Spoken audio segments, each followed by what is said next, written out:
What's up, guys? Conan Bell here, and it's time for another episode of Let's Get Plushie. The holiday season has come and gone, and I seem to have walked away with a very special piece. This is a Pokemon Center exclusive, very delightful Pikachu plush. And I decided, hey, what better excuse to give you guys a very special episode where I talk about all of my Pokemon Center Pokemon plushies.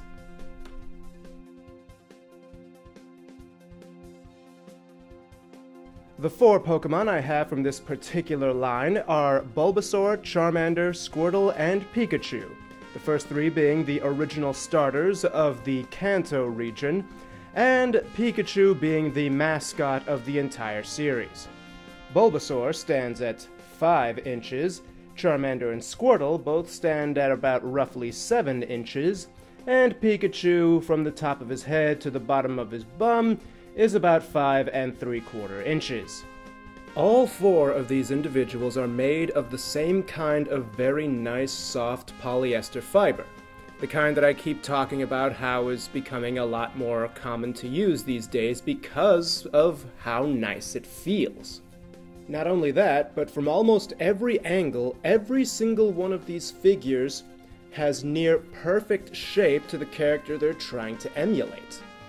Which, even by the standards I'm accustomed to, is actually quite an impressive feat. And speaking of shape, unlike Pikachu and Squirtle, Charmander and Bulbasaur have little claws that are simply made of unstuffed bits of fabric. Not like the smooth, soft, delicious-feeling polyester on the rest of the figures, but made of something a little bit cheaper. And on top of that,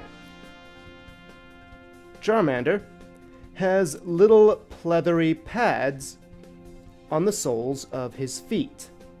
This is a feature completely unique to him. Another genuinely impressive feat is how all 4 of these figures is perfectly capable of sitting up on their own power. All with one exception. I mean, yeah, Squirtle can stand up on his own power, but out of the 4 of them,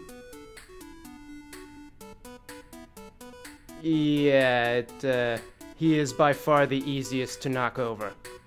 Now, the reason for this is actually a consequence of Squirtle's basic shape. You see, he forms a kind of 3-point base with his 2 feet and his tail.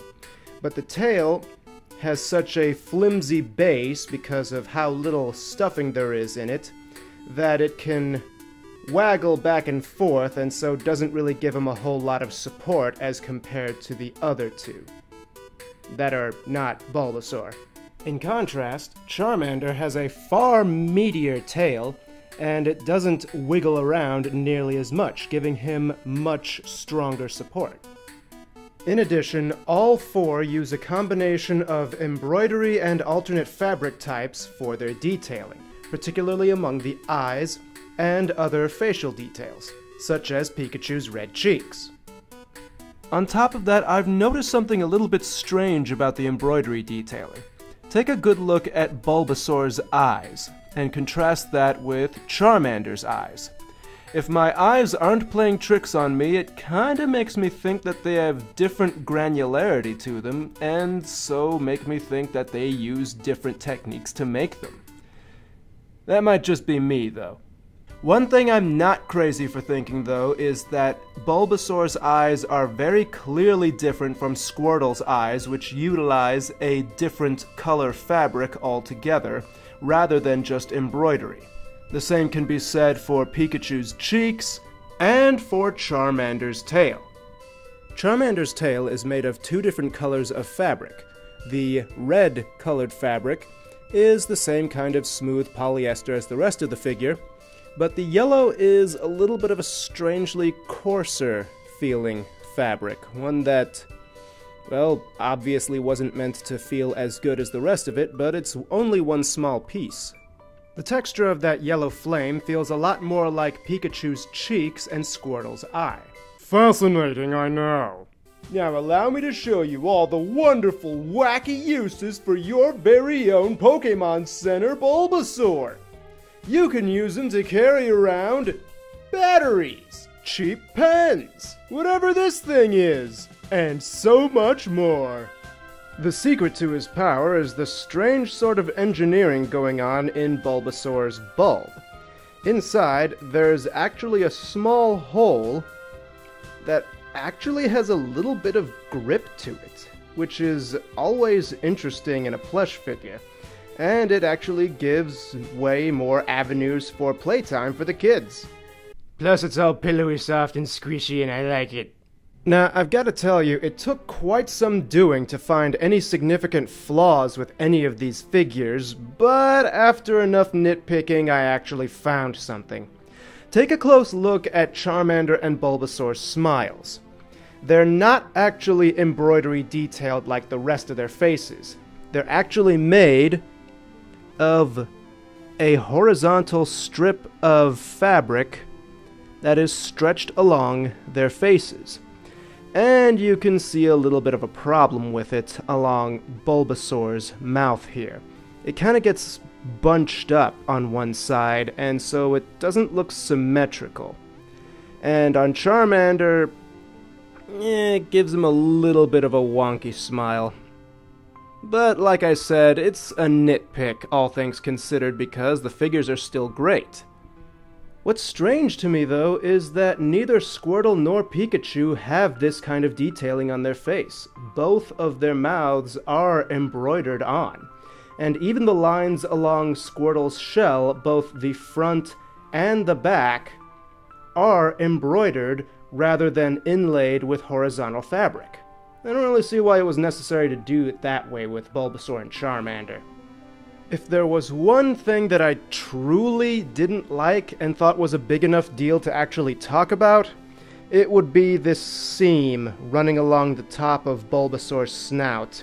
From the moment I first saw it, I always thought it was kind of, I don't know, distracting in ways that the other figures were not. If you'll notice, Charmander, Squirtle, and Pikachu don't have that kind of seam. It almost makes Bulbasaur look like he has a beak or something. Nitpicking, nitpicking, nitpicking! But because I got this sitting Pikachu plushie for Christmas and not the others, I believe it's time to give him a little bit of personal attention before we wrap things up. To help give you a better understanding of my standard for plushies, this is about as close to perfect as I think I've ever seen. It has a pleasant, though not over-the-top facial expression. Its shape is perfect when compared to the source material it's drawing from, and its fabric is pleasing to the touch. This ticks off every single box for me. But, alas, even something as wonderful as this has one single flaw.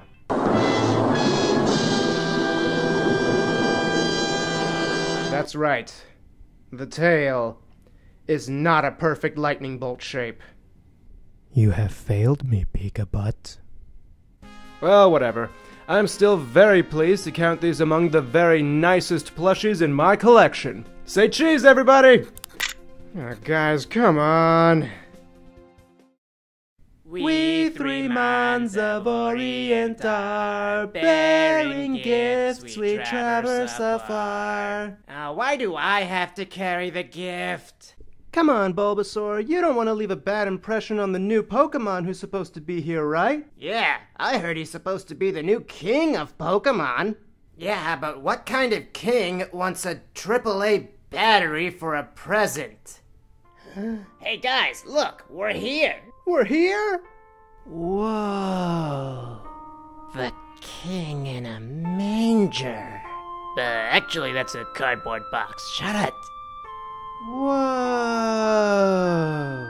Hey, guys, help me up. I can't see anything. Come on, give him the gift. Oh, right. New king of Pokemon, we give unto you this gift of, triple A goodness.